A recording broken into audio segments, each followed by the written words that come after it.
بسم اللہ الرحمن الرحیم اللہم صلی علی سیدنا مولانا محمد وعلی آلہ وصحبہ بارک وسلم۔ السلام علیکم دوستو، اپنا گرد و نواح کا عزیز و اقارب کا ضرور خیال رکھیں۔ استحصالی نظام کے اوپر میری اکثر گفتگو ہوتی رہتی ہے، اور پاکستان میں جو آج کل استحصال ہو رہا ہے وہ آپ سب کے سامنے ہے۔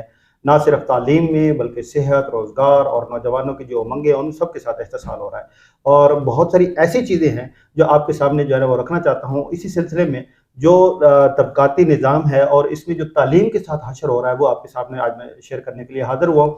آپ نے دیکھا مدارس میں بہت سارے لوگ ہیں وہ جاتے ہیں، وہ لوگ مدارس تک جاتے ہیں جن کے پاس ذریعہ معاش کی کوئی حد نہیں ہوتی، اور انتہائی غربت کی سطح پر وہ رہ رہے ہوتے ہیں۔ ان کے پاس اتنے وسائل نہیں ہوتے کہ وہ اپنے بچوں کو تعلیم دے سکے۔ ان مدارس میں جب بچے جاتے ہیں تو وہ بچے صرف اور صرف اتنا کچھ ہو سکتے ہیں کہ وہ اسلامی تعلیمات حاصل کرنے کے بعد اپنا روزگار کمانے کے لیے کسی مسجد میں، مدرسے میں یا تو مؤذن، خادم یا پھر امام آخری حد تک بن جاتے ہیں۔ ان کے علاوہ ان کے پاس کوئی چارہ جو نہیں ہوتی۔ حالیہ دنوں میں تقریباً کم و بیش 2-2.5 سال پہلے پاکستان میں زیادہ بورڈ جو ہے ان کو بھی ایلوکیٹ کیا گیا ہے مدارس کے، اور ان میں سے ایک بورڈ جو ہے وہ نظام المدارس بورڈ ہے۔ آج میں نظام المدارس کے آفس میں بیٹھا ہوں گا، میرے ساتھ میرے مہمان خصوصی ہیں محترم عین الحق بغدادی صاحب، جو ناظم امتحانات و نصابات ہیں نظام المدارس پاکستان کے۔ السلام علیکم عین الحق بغدادی صاحب۔ وعلیکم السلام ورحمۃ اللہ وبرکاتہ۔ سر میں آپ سے جاننا چاہوں گا کہ مدارس کی جو طبقاتی سسٹم ہے اس میں آپ نے جو ہے اب داخل ہوئے ہیں، اور ایک بہت بڑا چیلنج ہے اس وقت پاکستان میں کہ آپ مدارس کا وہ جو سلسلہ پہلے سے چلتا آ رہا ہے اس میں انٹری کر کے وہ ایک پروڈکٹیو معاشرے کو لوگ دیں جو معاشرے میں اپنا کردار ادا کر سکیں۔ اس کے لیے آپ کا کیا لائے عمل ہے؟ جی بسم اللہ الرحمن الرحیم۔ تھوڑا سا میں آپ کو اس کے پس منظر میں لے جاتا ہوں۔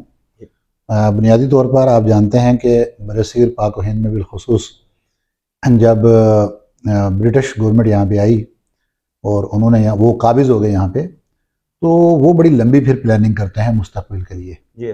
اس مستقبل کی پلاننگ کے مد نظر رکھتے ہوئے تاکہ آئندہ ساری زندگی کے لیے قوم کو یرغمال بنا لیا جائے، لوگوں کو ذہنی طور پر مغلوب کر دیا جائے، اس بنیاد پر انہوں نے یہاں میں ایک ایسی طبقاتی تقسیم شروع کی، مختلف لیولز پہ تھی۔ ان میں سے ایک تقسیم تھی تعلیم کے نظام کو تقسیم کرنا۔ آپ کو پتہ ہوگا کہ ہمارے ملک میں اس وقت کپڑے بننے کا جو کام ہوتا تھا تو یہ صنعت اتنی نفاست کے ساتھ ہوتی تھی کہ ایک مثال دی جاتی تھی کہ ہاتھ سے بنایا ہوا لٹھا جو یہاں بنتا تھا تو اس میں چلے مبالغہ صحیح، اور میں اس کے لیے بلکہ کہتا ہوں کہ ماچس کی ڈبیا جو آج کل ہے یہ نہیں بڑی صحیح، تو مثال دیتے تھے کہ 40 لیٹر وہ جو میٹر لٹھا ہوتا ہے کپڑا، تو وہ اتنی نفاست ہوتی تھی اس کے اندر، اس کو کلوز کر کے آپ ماچس کی ایک ڈبیا میں بند کر سکتے تھے۔ تو چلیں وہ ماچس کی ڈبیا کا ہم نے بھی دیکھی ہوئی ہے پرانے دور میں، سے موبائل اتنی ہوتی تھی، تو شاید وہ ہوگی اس لیے یہ بات کی ہوگی انہوں نے، لیکن بیسیکلی وہاں مقصود تھا نفاست بیان کرنا۔ اچھا، اس طبقے کے خلاف انہوں نے اپنی انڈسٹری کو پروان چڑھانا تھا۔ اس انڈسٹری کو پروان چڑھانے کے لیے اس طبقے کے خلاف ایسے ایسے لطیفے گھڑے گئے کہ ان کو بیسیکلی معاشرے کے بیوقوف ترین لوگوں میں شمار کروا دیا گیا۔ نتیجہ یہ ہوا کہ ان لوگوں نے اپنی عزت بچانے کے لیے اس پیشے کو چھوڑ دیا۔ نتیجہ کیا ہوا کہ وہ انڈسٹری ختم ہوئی اور وہ لوگ خود اس کے اوپر براجمان ہو گئے، اور کپڑا بننا فیکٹریز کے اندر چلا گیا۔ صحیح۔ اسی طریقے سے اور چیزیں کرتے کرتے نظام تعلیم بھی اسی میں تھا۔ اب جب تک یہ تعلیمی نظام تقسیم نہیں تھا، غریب اور امیر کے بچے ایک جیسی تعلیم اور ساتھ میں شریعہ اور عصریہ دونوں کو ملا کر پڑھتے تھے، تو اس وقت تک وہ معاشرے کے بہترین افراد ہوتے تھے، بالکل ایسے پروڈکٹیو لوگ ہوتے تھے، ان کو کوئی مات نہیں دے سکتا تھا، ہر اعتبار سے ان کی گرپ ہوتی تھی۔ لیکن انہوں نے یہاں پر آ کر یہ چال چلی کہ ایک تو تعلیم کے اندر پہلی تقسیم یہ کی کہ دینی تعلیم کو الگ کر دیا، دنیاوی تعلیم کو الگ کر دیا۔ دینی تعلیم کے ریلیٹڈ لوگ جو تھے وہ صرف وہ ہوں گے جو مساجد اور جو محراب و مسجد ہے تو ممبر اس کی وہ ذمہ داری لیں گے، اور دنیاوی تعلیم والے لوگوں کو یہ کہا کہ وہ دین کی طرف کم توجہ دیں گے، اور جو دنیاوی امور ہیں ان کو سر انجام دینے کے لیے وہ تعلیم حاصل کریں گے، ریاست کے ایڈمنسٹریٹو امور ہوں گے۔ اب یہ طبقاتی تقسیم ہمارے ملک کے اندر بھی بڑھنا شروع ہوئی، اور آج تک اس کے آثار کم ہونے کے بجائے بڑھتے چلے جا رہے ہیں۔ اب ہمارے اسلاف کی طرف چلے جائیں تو وہاں پر یہ تقسیم نہیں تھی۔ ہمارے ہی دینی مدارس کے اندر پڑھنے والے جو لوگ ہوتے تھے وہ فارابی، ابو علی سینا اور اس ٹائپ کے بڑے بڑے امام غزالی جیسے لوگ، جو سائنسی علوم کے اوپر بھی گرپ رکھتے تھے، جو دینی علوم کے اوپر بھی مکمل عبور حاصل تھا ان کو، اور اخلاقیات کا ایک بہت بڑا ظاہر بات ہے اخلاق سب سے بڑا چیپٹر ہے پھر جی۔ تو آج پھر اس تقسیم کو یوں کیا گیا کہ ہمارے اس طبقے کو اتنا محدود کر دیا. پھر ان کو یہ بھی پتا تھا کہ جو دینی تعلیم لوگ پڑھ لیتے ہیں دنیا کے ساتھ، یعنی عصریہ اور شریعت دونوں جو پڑھ لیتے ہیں، وہ لوگ قدوہ بن جاتے ہیں، وہ مانیٹر کرتے ہیں، وہ لوگوں کو گائیڈ کرتے ہیں، وہ آگے ہوتے ہیں سب سے. جی جی تو ان کو پتا تھا کہ اگر یہ لوگ آگے آ گئے تو ان کے ساتھ کمپرومائز کرنا ذرا مشکل ہو جاتا ہے. صحیح. تو اس کے لیے انہوں نے کیا کیا کہ ایک تو ان کو محدود کیا، پھر جو غریب طبقہ تھا اس طبقہ، ظاہری بات ہے جب ان کو نظر آ رہا تھا کہ دنیا داری اس تعلیم کے اندر ہے نہیں، تو اب کیا ہوا، لوگ دنیا کی طرف زیادہ چلے گئے اور کمرشل علوم کی طرف چلے گئے. جی ایسے ہی. نتیجے کے طور پر دینی مدارس میں صرف غریب غربا جو متوسط طبقے کے لوگ تھے وہ بچ گئے. بہت کم آپ کہہ لیں پرسنٹیج، جو 10%، 20% لوگ ایسے ہوں گے جو کچھ بہتر بھی ہوتے تھے اور وہ علوم دینیہ حاصل کرتے تھے. جی. نتیجہ یہ نکلا کہ پھر سے ایک تقسیم بڑھنا شروع ہوئی اور یہ دو طبقے ایک دوسرے کو قبول بھی نہیں کرتے.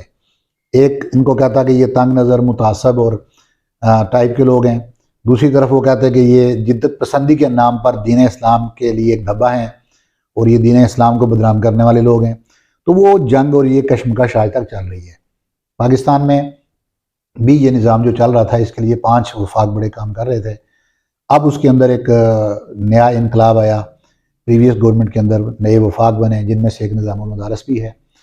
اب کچھ عرصے سے یہ ٹرینڈ پاکستان میں انٹروڈیوس ہو رہا ہے، اور جس کو سب سے پہلے پتہ ہے کہ نظام المدارس جو دیا گیا، یہ بھی وجہ تھی کہ یہ منہاج القرآن کو دیا گیا، اور اس کی بیس جو جامعہ اسلامیہ منہاج القرآن ہے اس کو بنایا گیا تھا کہ وہاں کا جو سسٹم پروفیسر ڈاکٹر محمد طاہر القادری صاحب نے انٹروڈیوس کروایا تھا، وہ سسٹم ایسا تھا کہ جو پاکستان کے اندر اور پوری دنیا کے اندر اس وقت مرغوب اور مقبول ہے.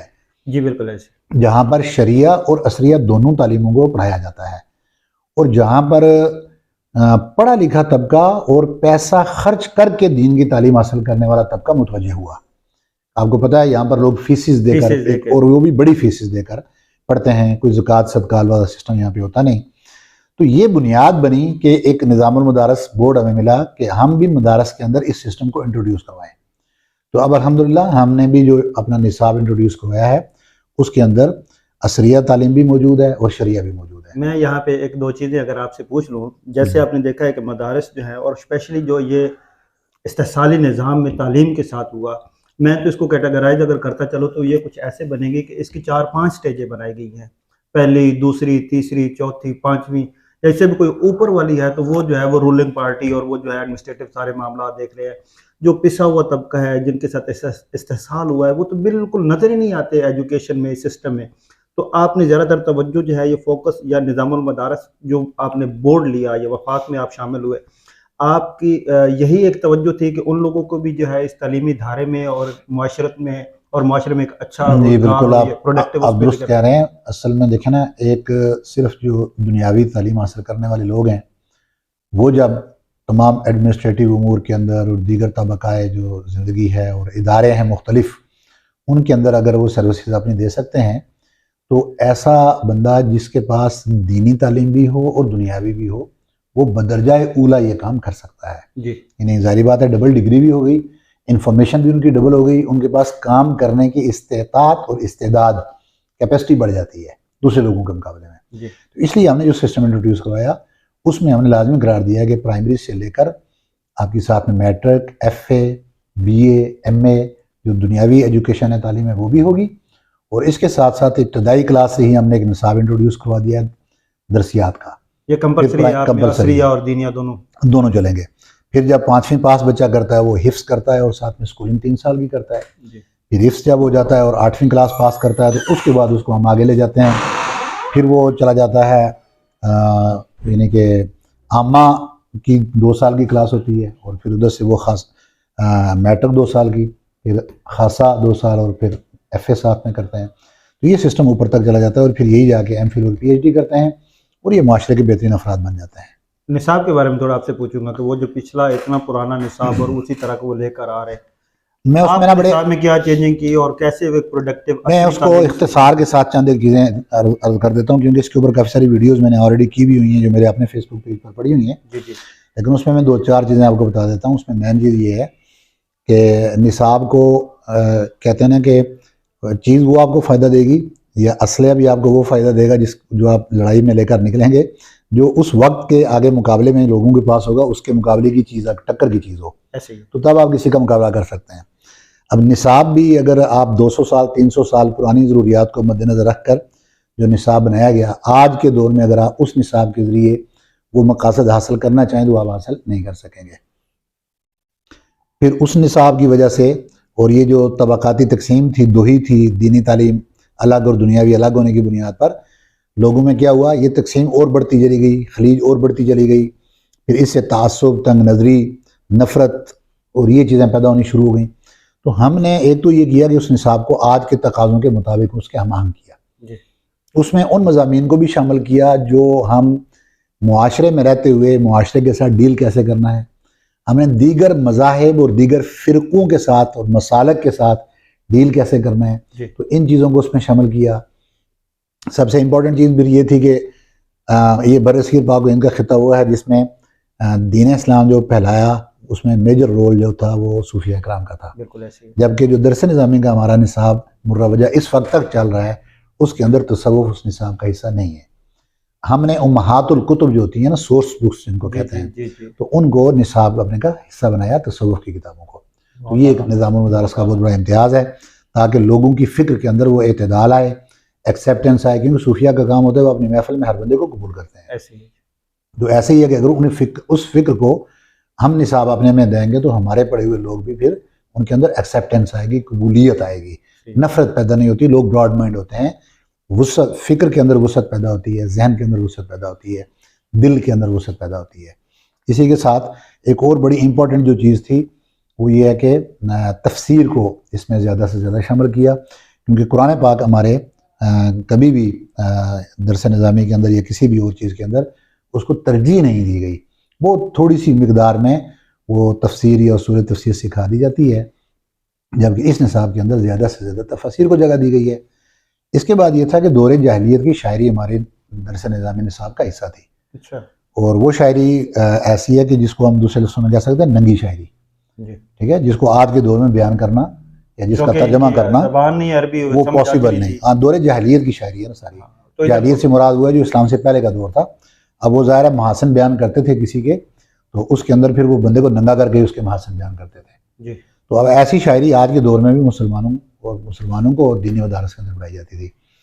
اس نصاب کے اندر حضرت سیدی شیخ الاسلام نے بالخصوص اس ٹاپک کو لیا کہ ان شعراء کرام کو اور اس شاعری کو، وہ شعراء جو حضور علیہ الصلوۃ والسلام کی محبت میں اور آپ کے محاسن میں شعر کہتے رہے، ان اشعار کو، اور کسی دا بردہ شریف ہے جیسے، ایسے اشعار کو ہم نے عربی ادب کا حصہ بنایا ہے، اور وہ جو خرافات والی شاعری تھی اس کو اس میں سے ختم نکالا ہے۔ تو گویا کہ الٹیمیٹ جو اس سارے کا نتیجہ ہے وہ یہ ہے کہ ہم سوسائٹی میں ایسے لوگ پیدا کریں کہ جو صرف مسجد اور ممبر تک محدود نہ ہوں، بلکہ وہ ہر شعبہ زندگی کے اندر جائیں اور جو رزق حلال ہے کمائیں بھی اور لوگوں کو کمانا سکھائیں بھی۔ بہت شکریہ آپ کا جناب، تھینک یو۔ سامعین، میرا ایک مختصر سا پروگرام تھا آپ کے لیے نظام المدارس پاکستان سے۔